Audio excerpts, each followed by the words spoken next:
আচ্ছা বন্ধুরা, একবার ভাবুন তো, একঘেয়ে বৃষ্টির বদলে আকাশ থেকে যদি পানির জায়গায় দামি পেট্রোল বা তেলের বৃষ্টি হতে থাকে, তবে কেমন হবে? অথবা ধরুন, একদিন ঘুম থেকে উঠে দেখলেন এই পুরো পৃথিবীতে আপনি একদম একা। কি শুনেই গায়ের লোম দাঁড়িয়ে গেল তো? আমাদের সবার মনেই কখনো না কখনো এই অদ্ভুত সব খেয়াল বা ভয় নিশ্চয়ই এসেছে। আর আজ আমরা এমনই এক অদ্ভুত এবং রোমাঞ্চকর গল্পের গভীরে ডুব দিতে চলেছি। তো সিট বেল্ট বেঁধে নিন, কারণ আজকের গল্পের লজিক কম আর ম্যাজিক মানে ভয়ঙ্কর সব ঘটনা বেশি। গল্পের শুরু হয় পল নামের এক ব্যক্তিকে দিয়ে। বেচারা পল খুব অবাক হয়ে তার বাড়ির বাইরে বেরিয়ে আসে। কেন জানেন? কারণ তার মনে হচ্ছিল কিছু একটা তো গণ্ডগোল আছেই। আবহাওয়াটা একদম সুবিধের মনে হচ্ছিল না। আকাশের মেঘগুলো এমন কালো হয়েছিল যেন এইমাত্র কারোর সাথে ঝগড়া করে এসেছে, ঠিক যেমন আমাদের ক্রিস গেল মুড অফ থাকলে যেমন দেখায় আর কি। কিছুক্ষণ পরেই শুরু হলো ঝুম বৃষ্টি। কিন্তু এক মিনিট, পল যখন তার হাতের উপর পড়া বৃষ্টির ফোঁটাগুলো চেক করল, ও মা, এ তো পানি নয়, এ তো রীতিমতো পেট্রোল, তেলের বৃষ্টি। এটা দেখে পলের তো হার্ট অ্যাটাক হওয়ার অবস্থা। সে ভাবল, হলোটা কি? কিন্তু ঠিক তখনই ধড়মড়িয়ে তার ঘুম ভেঙে গেল। ধুৎ ছাই, এতক্ষণ তাহলে স্বপ্ন দেখছিল। কিন্তু ভাই, স্বপ্নটা যদি সত্যি হয়ে যেত, তবে তো তেলের যা দাম, পল রাজা হয়ে যেত। যাই হোক, স্বপ্ন তো স্বপ্নই, এবার বাস্তবে ফেরা যাক। পল রেডি হয়ে শাওয়ার নিয়ে তার পরিবারের কাছে আসে। বউকে টাটা বাই বাই বলে সে বেরিয়ে পড়ে। পল কাজ করে একটা কনস্ট্রাকশন সাইটে, মানে রাজমিস্ত্রির জোগালি আর কি। আর তার বউ স্যামন্থা, সে ঘরে বসে টুকটাক সেলাইয়ের কাজ করে, যাতে উইকেন্ডে ওগুলো বিক্রি করে পকেটে কিছু টাকা আসে। সংসার তো চালাতে হবে, তাই না? তাদের একটা মিষ্টি মেয়েও আছে, নাম হানা।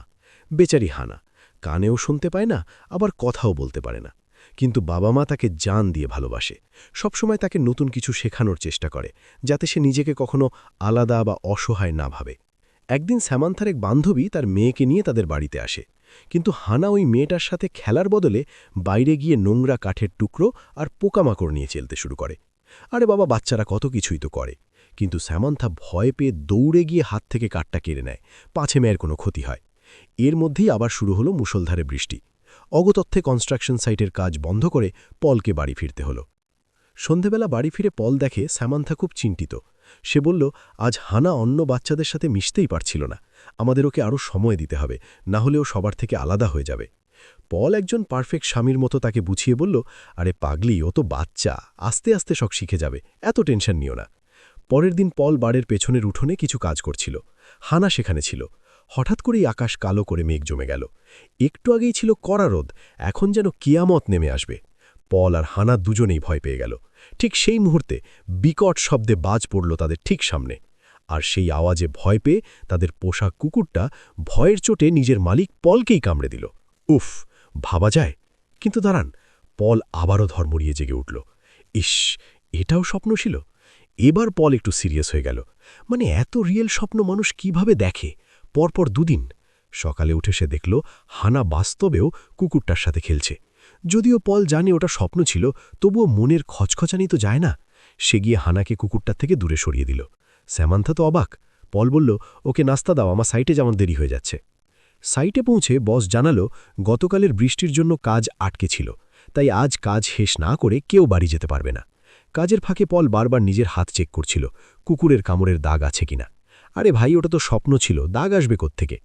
কিছুক্ষণ পর পল আকাশের দিকে তাকিয়ে দেখল এক ঝাঁক পাখি এমনভাবে উড়ছে যেন তারা কোনো ইমার্জেন্সি মিটিং করছে, অথবা পলকে কিছু একটা বলতে চাইছে।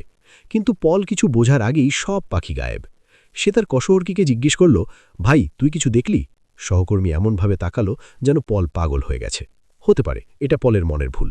পরের দিন, যেদিনকে হানার পিটিএম ছিল, পল কাজ শেষ করতে করতে অনেক দেরি হয়ে গেল।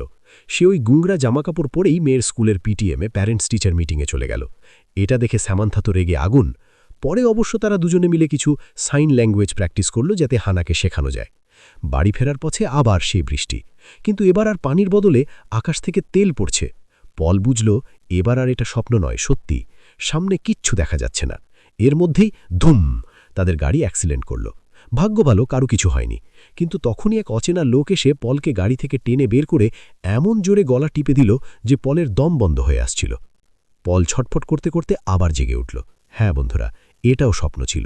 কিন্তু এবার স্বপ্নটা এত ভয়ঙ্কর ছিল যে পলের গলা দিয়ে কোনো আওয়াজ বেরোচ্ছিল না। সে সত্যিই নিঃশ্বাস নিতে পারছিল না। সে চুপচাপ স্যামান্থার পাশে গিয়ে শুয়ে পড়ল, কিচ্ছু বলল না। পাছে বউ ভাবে যে স্বামী বুঝি পাগল হয়ে গেছে। পরের দিন উইকেন্ড, পলের ছুটি, কিন্তু স্যামন্থাকে কাপড় বিক্রি করতে বাজারে যেতে হবে। স্যামন্থা চলে যাওয়ার পর পল উঠে পড়ে লাগলো ঘর ঠিক করতে। তার মাথায় একটাই ভয়, স্বপ্নগুলো যদি সত্যি হয়ে যায়। সে কুকুরের জন্য বাইরে আলাদা ঘর বানালো, যাতে কামড় না খেতে হয়। এরপর বেসমেন্টের জংরাধা দরজা অনেক কসরত করে খুলল, যেন যুদ্ধের প্রস্তুতি নিচ্ছে। সন্ধ্যায় স্যামন্থা খুশি মনে বাড়ি ফিরল। ভালোই বিক্রি বাট্টা হয়েছে। কিন্তু টিভির নিউজে দেখালো কাছেই কোথাও এক গ্যাস পাইপলাইন ফেটে এক পরিবারের সবাই মারা গেছে। ব্যাস, পলের প্যানিক অ্যাটাক শুরু। সে দৌড়ে গিয়ে কিচেনের গ্যাস বন্ধ করে দিল। ফিরে এসে দেখে হানা জানলার দিকে তাকিয়ে আছে। বাইরে তখন ঝোড়ো হাওয়া। পল গিয়ে দেখে জানলার ওপাশে কেউ দাঁড়িয়ে আছে। সে মেয়েকে সরিয়ে নিতেই দরজায় এমন জোরে ধাক্কা শুরু হলো যেন কেউ দরজা ভেঙে ফেলবে। পুরো বাড়ি কাঁপতে শুরু করল, আসবাবপত্র সব হাওয়ায় উড়তে লাগল। পল ভয়ে কুঁকড়ে গেল এবং আবার সব শান্ত হয়ে গেল। হ্যাঁ, ঠিক ধরেছেন, এটাও পলের স্বপ্ন। কিন্তু এবার আর শুধু স্বপ্ন নয়, ভয়ে বেচারা পলের প্যান্ট ভিজে বিছানা নষ্ট হয়ে গেছে। স্যামনকা সেই অবস্থা দেখে পলকে ধমক দিয়ে বলল, তুমি চার্চে যাও, একটু প্রার্থনা করো, তোমার মাথা ঠিক নেই। স্যামন্থা চার্চে চলে গেল, কিন্তু পল চার্চে যাওয়ার বদলে লাইব্রেরিতে গিয়ে মানসিক রোগের বই খুঁজতে লাগল। তার মনে হচ্ছে সে পাগল হয়ে যাচ্ছে। ভবিষ্যৎ কি তাকে কোনো ইঙ্গিত দিচ্ছে? সে ভয় পেয়ে এক গাড়া টিনের খাবার, ক্যান্ড ফুড কিনে বেসমেন্টে জমারিয়ে রাখল, যেন বিশ্বযুদ্ধ লাগতে চলেছে। শেষমেশ সে ডাক্তারের কাছে গেল। ডাক্তার সব শুনে বলল, এগুলো সব স্ট্রেস, নর্মাল ব্যাপার। কিন্তু পল বলল, ডাক্তারবাবু, স্বপ্নে যেখানে কুকুর কামড়েছিল সেখানে আমি এখনও ব্যথা পাচ্ছি। এটা শুনে ডাক্তার বুঝল কেস গণ্ডগোল। তিনি কিছু ঘুমের ওষুধ দিলেন আর একজন সাইকেট্রিস্ট বা মানসিক ডাক্তার দেখানোর পরামর্শ দিলেন। এদিকে স্যামন্থা গেছে ইন্স্যুরেন্স কোম্পানিতে। সে চায় হানার একটা অপারেশন করাতে, যাতে মেয়েটা শুনতে পায়। সেখানে গিয়ে সে জানতে পারল পলের অফিসের ইন্স্যুরেন্স দিয়েই হানার চিকিৎসার খরচ চালানো সম্ভব। এই খুশিতে সে বাড়ি ফিরে পলকে সব জানালো। পল খুশি হলো ঠিকই, কিন্তু মনে মনে একটু অপরাধবোধ কাজ করছিল, কারণ সে ডাক্তারের কাছে যাওয়ার ব্যাপারটা আর ওই ঘুমের ওষুধের কথাটা বউয়ের কাছে গোপন করে রেখেছে। পরের দিন সকালে পল খুব ফুরফুরে মেজাজে ঘুম থেকে ওঠে। ওষুধের কাজ হয়েছে মনে হয়, কিন্তু তার মনের ভেতর এখনও অদ্ভুত সব প্রশ্ন ঘুরপাক খাচ্ছে। সে তার কলিগদের সাথে এই ব্যাপারে কথা বলতে শুরু করল। ঠিক এই অবস্থাটাই হয়েছিল পলের সাথে। একদিন হঠাৎ আকাশে মেঘের গর্জন শুনে পল এমনভাবে চমকে উঠল যেন সে কোনো 5 বছরের অবুঝ শিশু। ভয়ে সে বাড়ির দিকে রওনা দিল, কিন্তু রাস্তায় তার শরীর খারাপ হতে লাগল। মাথা ঘুরছে প্রচণ্ড, গাড়ি চালানোই দায়। তাই বাধ্য হয়ে সে কাছেই তার মায়ের বাড়িতে চলে গেল। পলের মা কিন্তু বছরের পর বছর ধরে একা থাকেন। ওনার একটা অদ্ভুত অসুখ আছে, ইনসোমেনিয়া, যার কারণে উনি ঠিকমতো ঘুমাতে পারেন না, আর জেগে থাকলে অদ্ভুত সব জিনিস দেখেন, হ্যালিউসিনেশন হয়। কখনো কখনো উনি এত ভয়ঙ্কর দুঃস্বপ্ন দেখেন যে নিজের বা অন্যের ক্ষতিও করে ফেলতে পারেন। তাই পরিবারের ভালোর জন্যেই উনি নিজেকে সবার থেকে আলাদা করে নিয়েছেন।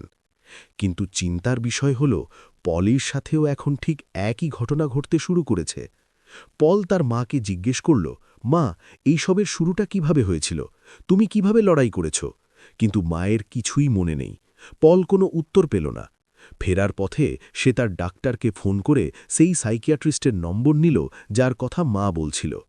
বাড়ি ফেরার সময় পলের চোখ পড়ল রাস্তার ধারে রাখা বিশাল সব শিপিং কন্টেনারের ওপর। আরে, মাথায় এক বুদ্ধি এলো। বাড়ির পেছনে মাটির নিচে যদি একটা বাংকার বানানো যায়, যেখানে প্রলয় এলেও তার পরিবার নিরাপদে থাকবে। ব্যাস, যেই ভাবা সেই কাজ। কিন্তু হিসেব কষে দেখা গেল এর খরচ তো আকাশচুম্বী। পাগল পল তখন নিজের বাড়িটাই ব্যাংকে বন্ধক রেখে লোন নেওয়ার সিদ্ধান্ত নিল। ব্যাংকের কর্মীরা তাকে সাবধান করল, স্যার, আপনার তো আগে থেকেই একটা লোন আছে, এরপর এই লোনটা নিলে কিন্তু বাড়ি হাতছাড়া হয়ে যাবে। কিন্তু কে শোনে কার কথা? পলের মাথায় তখন দুনিয়া ধ্বংসের ভয় ঢুকে গেছে। সে শর্ত মেনে লোন নিয়ে নিল, কিন্তু শর্ত একটাই, নির্দিষ্ট সময় টাকা শোধ না করলে বাড়ি কিন্তু গেল। এত বড় বাংকার তো আর একা বানানো যায় না। পল তার এক কলিগ বা সহকর্মীর সাহায্য চাইল। বন্ধুটি তো অবাক, ভাই, করছিসটা কি? বাংকার কেন? আর এটা তো বেআইনি। আর এমন কি বিপর্যয় আসছে যে তোকে মাটির নিচে লোকাতে হবে? পল বলল, প্লিজ ভাই, একবার আমার কথা শোন। বন্ধুটি পলের পাগলামি দেখে না করতে পারল না। এরপর পল গেল সেই সাইকিয়াট্রিস্টের কাছে। ডাক্তার সব শুনে জিজ্ঞেস করলেন, বংশে কি আর কারোর এমন সমস্যা ছিল? পল জানালো তার মায়ের কথা। ডাক্তার তাকে রিল্যাক্স থাকার কিছু উপায় বলে দিলেন। এরপর পল গেল তার মেয়ে হ্যানার স্কুলে মিটিংয়ে। মেয়েকে দেখে তার বুকটা হু হু করে উঠল। সে ঠিক করল মায়ের মতো সে তার পরিবারকে ছেড়ে একা থাকবে না, তাদের বাঁচাতেই হবে। পরের দিন থেকেই শুরু হল বাংকার বানানোর মহাযজ্ঞ।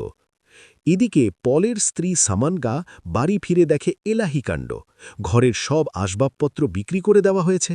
সে অবাক হয়ে বলল, এসব কি হচ্ছে পল, আর এত টাকা তুমি পেলে কোথায়? পল সত্যিটা বলে দিল, সে $60,000 লোন নিয়েছে। এ কথা শুনে সামান্থা তো কান্নায় ভেঙে পড়ল। আগে থেকেই এত ঋণ, আর ওপর আবার লোন, আমরা তো রাস্তায় বসে যাব। পল বোঝানোর চেষ্টা করল, আজ হয়তো তোমার খারাপ লাগছে, কিন্তু একদিন তুমিই আমাকে ধন্যবাদ দেবে। সেদিন রাতে পল ঘুমের মধ্যে দুঃস্বপ্ন দেখে এমনভাবে ছটফট করতে লাগল যে সামান্থা ভয় পেয়ে অ্যাম্বুলেন্স ডাকতে গেল। পল তাকে থামিয়ে বলল, আমার কিচ্ছু হয়নি, শুধু ভয় হচ্ছে। আমি ভয় পাচ্ছি যে মায়ের মতো আমাকেও হয়তো তোমাদের ছেড়ে দূরে চলে যেতে হবে। স্বামীর এই মানসিক অবস্থা দেখে সামান্থার খুব মায়া হল। সে বুঝল পল আসলে তাদের ভালোর জন্যেই এত পাগল হয়ে গেছে। দুদিন পর তারা মেয়েকে নিয়ে হাসপাতালে গেল। ডাক্তারেরা জানালো 1 সপ্তাহ পর হ্যানার অপারেশন হবে, যার পর সে কানে শুনতে ও কথা বলতে পারবে। পল খুশি হয়ে বাংকারের জন্য অক্সিজেন মাস্কও কিনে ফেলল। কিন্তু এরপরই আসল বিপদ। পলের বস এবং ম্যানেজার সাইটে এসে দেখে পল কোম্পানির মেশিন চুরি করে নিজের ব্যক্তিগত বাংকার বানাচ্ছে। ব্যাস, চাকরি নট।